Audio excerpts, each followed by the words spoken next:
ಸೈಯದ್ ಬಾಬಾ ಬುಡನ್ ಶಾ ವಲಿ ದರ್ಗಾ ಗಂಧೋತ್ಸವ ಅದ್ದೂರಿಯಾಗಿ ಆಚರಣೆ.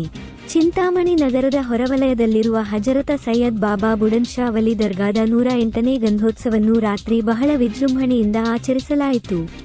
ನಗರದ ವೆಂಕಟಗಿರಿ ಕೋಟೆಯಲ್ಲಿರುವ ಅಬ್ದುಲ್ ರಶೀದ್ ರವರ ಮನೆಯಿಂದ ದರ್ಗಾದ ಮುಜಾವರ್ಗಳು ಮತ್ತು ಫಕೀರರು ಗಂಧದ ಮೆರವಣಿಗೆ ತೆಗೆದುಕೊಂಡು ಪ್ರಮುಖ ಬೀದಿಗಳಿಂದ ಮೆರವಣಿಗೆಯ ಮೂಲಕ ದರ್ಗಾ ತಲುಪಿದರು. ಅಲ್ಲಿ ಗಂಧವನ್ನು ಸಮರ್ಪಿಸಿ ದೇಶದ ಜನರ ಒಳಿತಿಗಾಗಿ ವಿಶೇಷ ಪೂಜೆ ಪ್ರಾರ್ಥನೆ ಸಲ್ಲಿಸಿದರು. ಗಂಧವನ್ನು ತೆಗೆದುಕೊಂಡು ಹೋಗುವ ಸುಂದಲ್ ಮೆರವಣಿಗೆ ವಿಶೇಷ ಆಕರ್ಷಣೆಯಾಗಿತ್ತು. ಸ್ಥಳೀಯ ಹಾಗೂ ಸುತ್ತಮುತ್ತಲಿನ ಜನರು ರಸ್ತೆಯ ಇಕ್ಕೆಲಗಳಲ್ಲಿ ನಿಂತು ಮೆರವಣಿಗೆಯನ್ನು ವೀಕ್ಷಿಸಿದರು. ಉರುಸಂಗವಾಗಿ ದರ್ಗಾವನ್ನು ವಿಶೇಷವಾಗಿ ಅಲಂಕರಿಸಲಾಗಿತ್ತು. ವಿದ್ಯುತ್ ದೀಪಗಳಿಂದ ದರ್ಗಾ ನವವಧುವಿನಂತೆ ಕಂಗೊಳಿಸುತ್ತಿತ್ತು. ಈ ವೇಳೆ ಎ.ಆರ್. ಅಬ್ದುಲ್ ಜಲೀಲ್ ಮಾತನಾಡಿ, ಪೂರ್ವಜರ ಕಾಲದಿಂದಲೂ ಗಂಧೋತ್ಸವದ ನಡೆಸುತ್ತಿದ್ದೇವೆ.